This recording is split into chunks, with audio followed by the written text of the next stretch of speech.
Hello. This is a build I made like last night. It's inspired by other people I see doing co-op against this boss. This is the last boss of the DLC, by the way. I already beat him. But a lot of people have realized that great shields are the way to go. This boss was designed to just punish all forms of rolling, so the best way to beat him is just don't roll, and then he has no power over you at all. So you just block everything. That's what this build's all about. And status ailments, which is why I'm using this weapon. So here's the build. Um, have the Blood and Spur Rapier. It inflicts Scarlet Rot and Bleed, both of which Radahn is weak against. You can inflict both of these on him, which is really good. As a backup, I have the Frozen Needle, just for some frost buildup. I haven't had to use it yet. You can frost Radahn, but I may as well just bleed him instead. This is more for bosses that are immune to bleed or something like that. There is a Great Shield. Any Great Shield is fine as long as it has a good guard boost. You could go with the Fingerprint Shield for the better elemental defenses, because Fingerprint Shield has better elemental defenses in every way. Just take a look, right? But it has lower guard boost. So the reason I'm going with this Great Shield, the Verdigris, whatever, Great Shield is the 90 guard boost at plus 10. That is insane. It absorbs like 90% of your stamina usage to block. Very useful, especially in conjunction with this talisman, which I'll explain later. That's why I went with this, the guard boost. The guard boost is very, very important for this fight. The higher you can get your guard boost, the longer you can just attack him without stopping. As for armor, just some heavy armor with good defenses. I went with the Armor of Solitude because it's not too heavy, it's not going to overload me. You don't want to be overloaded. Being heavy load is fine, overloaded is bad. You need to be able to roll a couple times at least. So even though like the Bull Goat Helm has better stats generally, it has lower holy defense or holy resistance. And I'm pretty sure Radahn in phase 2 does holy damage, and that's where most of the damage he does in the fight comes from. So solid armor with holy resistance is important. This one's pretty good. Helm of Solitude is pretty good for that. In fact, it's maybe the best. It's tied with the other heavy armors with good holy resistance. Yeah, it may just be the best option, the armor of Solitude. As for talismans, the Great Shield Talisman, because of course, it boosts your guarding ability. It doesn't get guard boost up to 100, but probably gets it pretty close up there.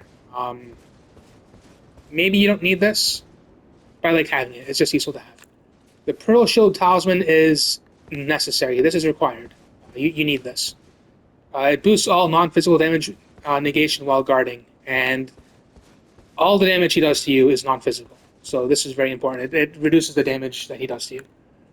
I just have this because my character would be overloaded without it. If you can make a character that doesn't need this, you can put on a different talisman, whatever you want. I'm just using this so as to not get overloaded. It's not the +2 version. I didn't feel the need to go get it. I'm too lazy to go all the way to Dell, Ashen Capital, and find it. That's the +1 version's fine. And the two-headed turtle talisman. This is important. It's a DLC item, just like the Pearl Shield talisman. If you do not have this, go get it. It's like the turtle talisman and the turtle shield, but better. It restores, no, it increases your stamina recovery speed by quite a bit. This is very important. Another good thing about Erdtree's favor is it increases your stamina by a good amount. You can also, if you're not heavy loaded, if you're not overloaded, you can use this instead to just have even more stamina. Because stamina management is the key thing for this fight. You don't want to have your guard broken. If you do, you're basically dead. So if you can increase your stamina and increase your stamina recovery speed, that is amazing. And as for the flask, I'm just using some defensive options. The Opaline Hard Tier, it boosts all damage negation, including the magical ones and the holy ones. Very useful if you don't want to take too much damage. And the Crimson Bubble Tier to restore HP when near death. That's just a fail-safe. If my HP gets too low, I don't have time to heal myself, this will heal me one time. It's a fail-safe. You could, in theory, use this instead of the Deflecting Hard Tier.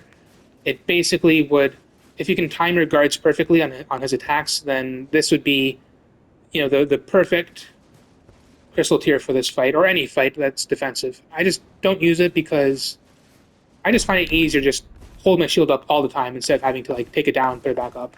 I just hold it up and just keep attacking like this. Inflict Scarlet Rot, inflict Bleed, rinse and repeat. And that's how the build works. It's very simple. It is a no skill required build. On my channel, I have no hit runs of Radahn and Melania, and those are skill required builds. This is a no skill required build. It's you slap on the armor, you slap on the equipment, and you just win. It's really hard to lose with this build unless you just mess up. So a couple things to keep in mind. You want to heal after his combos when you have an opening to heal. That's important. So you want to be able to know when his combos start and end. And the important thing is you need to be at least heavy loaded or medium loaded or light loaded. You do not want to be overloaded because you need to be able to dodge. It's not a very good dodge, but it gets the job done because there's only one attack you cannot block, and that is Miquella's grab attack. If he grabs you, he will charm you after 2 grabs. Of course, you can also use the Great Rune of Miquella to reset the charming, but that takes quite a time to do. So unless you have a good opening to do it, don't do it. So it's better just dodge those. When Radahn is like glowing and sparkling, that's when he's going to do the Miquella grab. You'll see in a bit. So do a run, get summoned by a host as a cooperator. Maybe I'll solo the boss, maybe I won't. I used to name my character Let Me Solo Him, but that's stealing someone else's name. Let Me Solo Her's name. So I decided to just name this character Radahn Slayer. Kind of like Goblin Slayer, but for Radahn. Oh, this guy has good fashion sense. Look at that. Beautiful. Hey!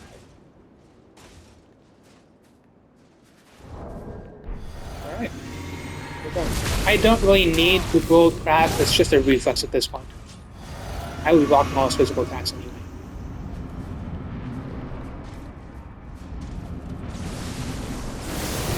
Alright. Magic attacks do hurt quite a bit, but you can still block them fairly well.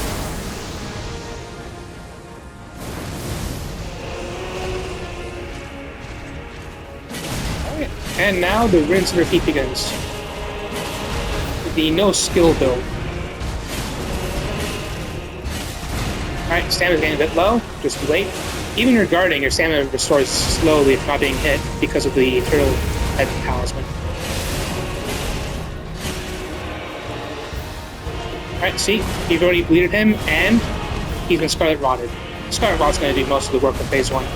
Phase 2, for some reason, his Scarlet Rot resistance is super high, so it takes a long time to actually proc it.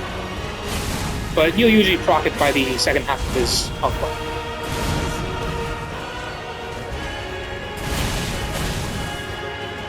Alright, Phase 2. I've lost so little health. You can actually tank this fairly well if you want. I don't see a need to right now, so I'm not going to. But the shield blocks it very well. The gravity magic does a lot of damage though.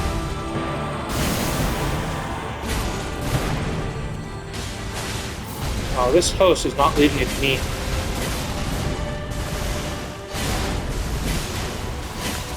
Heal. See, that's a good time to heal. He was done with the combo. This will also be a good time to heal.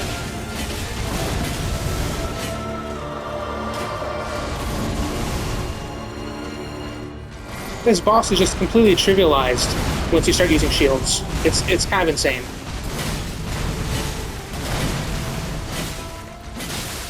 Alright, proc bleed. I'm gonna wait for my stamina to restore a little bit. Oh, this is why you want to be able to roll.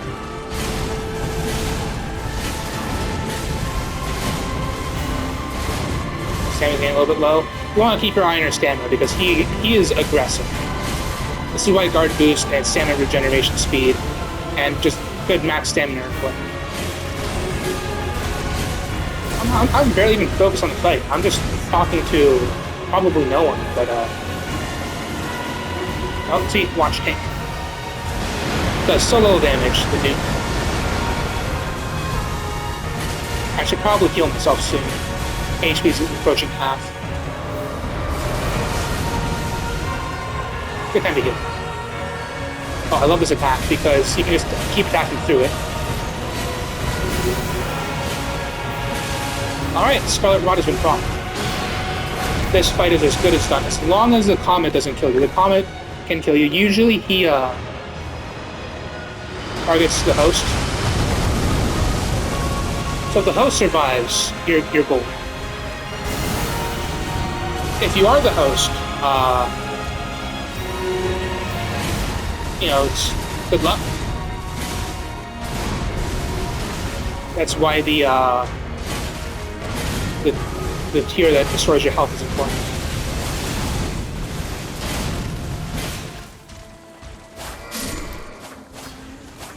Because that Comet can kill you very easily, but if you have the Crimson Bubble tier, it can restore your health, saving you from a tricky situation. So that attack, even with your guard boosting power, it will just melt through it. But that's how you shield through the boss's stuff. So yeah, I just it wasn't really a solo him moment. The host was also fighting, but this is what you get with this build. The only really tricky thing is the Comet. I made this build after beating the boss already, so I haven't been able to try to solo the Comet on my own. He always attacks the host with it. But I was a couple times right next to the host when he commented, and it hit me as well. And the Crimson Bubble tier that restores your HP when it's low pulled through and saved me in those situations. So that's my method for tanking through that. Of course, when he does the Comet, if he's going to be targeting you because you're just the host or you're the only one playing, you want to make sure your HP is full at that moment. Maybe buff your shield if that's an option. But make sure your HP is full and have some way to survive that. Yeah, it's shields really just trivialize most of this boss. It's kind of broken. So yeah, that's it. If you watched this, I hope you enjoyed it. And good luck.